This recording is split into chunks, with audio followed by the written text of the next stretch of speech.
کو میکنی؟ من در تلویزیون کار میزنم. خیلی بیشی همونجا کو سر میکنی بیشی. همونجا بشینم. اخبار گفته. پول تو اینمونم. السلام علیکم تماشاگران عزتمند. اینک برنامه تلویزیون اخبار است سفینه. توسط به شما میستر کلی. هفته سپشل در شهر دوشنبه در چششون کرده. در نزدیکی این ویدی دو را دستگیر کردند. صدراعظم نجمی و بهرام غفوری ساعت 12 شب به نیت غارتگری از خانه بیرون شده و خانه عبیدالله سعدلو حمله کردند.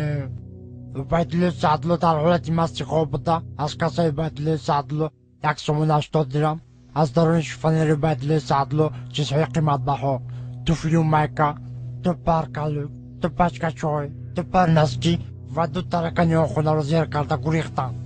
از این کارها سردار گروه میلیسیا حسن چیلا خبر شده با کارگردان کربسه جمهوری تاجیکستان خبر داده. کارگردان کربسه جمهوری تاجیکستان دولتمند خال کرکیبک پرده قاسم از این کارها خبر شده.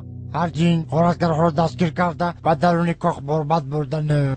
صدراعظم نجمی و بهرام غفوری به درون کاخ برباد برده. صدراعظم نجمیدین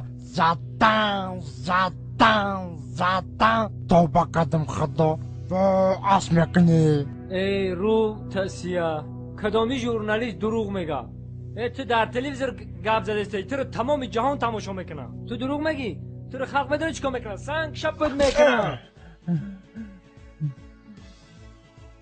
نخود ژورنالیست دروغ بگه. چه نرو بزنی؟ تو فالبینی دروغ گفته استی.